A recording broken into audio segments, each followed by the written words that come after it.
And this is at the cusp of a change in our growth trajectory. And given that we have solved a lot of issues regarding basic services, access to basic services, and having reduced extreme poverty to less than 5% almost, I think the country is at a takeoff stage where it can grow very, very rapidly, as has been done by many countries in the past. So this was the context.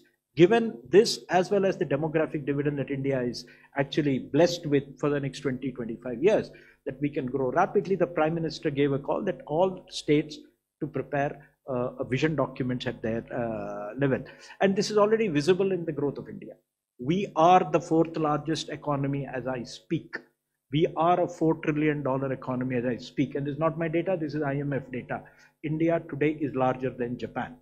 It's only the United States, China, and Germany which are larger. And if we stick to what is being planned, what is being thought through, it's a matter of another 2.5 to 3 years, we would become the 3rd largest economy.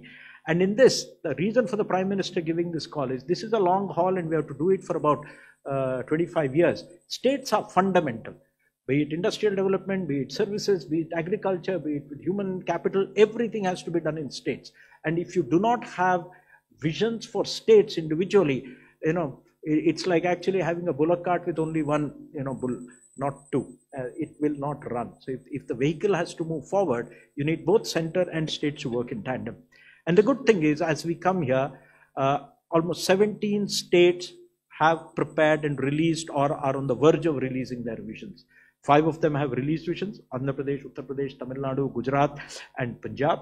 And I know that the other 12 ongoing will come out by August actually. June itself we'll see 3 or 4 coming out. Chhattisgarh, Orissa, Madhya Pradesh, Rajasthan, the verge of releasing. They're all looking for dates. Actually, so I think this flood of activity was triggered by last time. And this time, because there were other states which had not yet begun work or in very, very early stages, in the Viksit Raj for Vikasit Bharat, we have the background note gives a large detailed explanation of how do you go around preparing a vision document for a state. And the vision document is not a daydream. It is a practical, implementable document with key performance indicators which are to be monitored, and you ensure that you are on the right track. And it should also be flexible enough to accommodate changes over 25 years. So that is what it is. It should have clear targets. We've given a background note. A part of it which I have circulated to all of you, you will be getting before the end of this press conference, which tells you how states have gone about preparing their vision documents. In about 15-20 minutes, it will be circulated and you'll get soft copies also. States in India are the sizes of countries. So making their own vision documents is largely justified. Uttar Pradesh is the size of Brazil, and Bihar is the size of Mexico. So these visions are justified, and I think that's the context in which this Viksit Raj for Viksit Bharat was chosen as a theme. And we're given guidance on how do you set goals, how do you set targets, how do you prepare strategies, how do you have monitoring and implementation frameworks, and how do you, having done a vision document, how do you carry it forward? How do you see that it is implemented and rolled out over 25 years?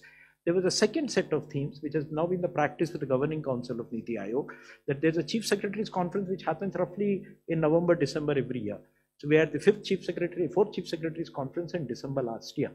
There we had the theme of promoting entrepreneurship, skilling, and employment so that we can leverage India's demographic dividend. So the outcomes of that conference also become the theme of this particular Governing Council meeting. The whole idea is the Chief Secretaries brief their Chief Ministers and they endorse the decisions of the Chief Secretaries. So we have a complete buy-in, both at the bureaucratic level as well as the political executive level, and that's how Niti Aayog builds consensus.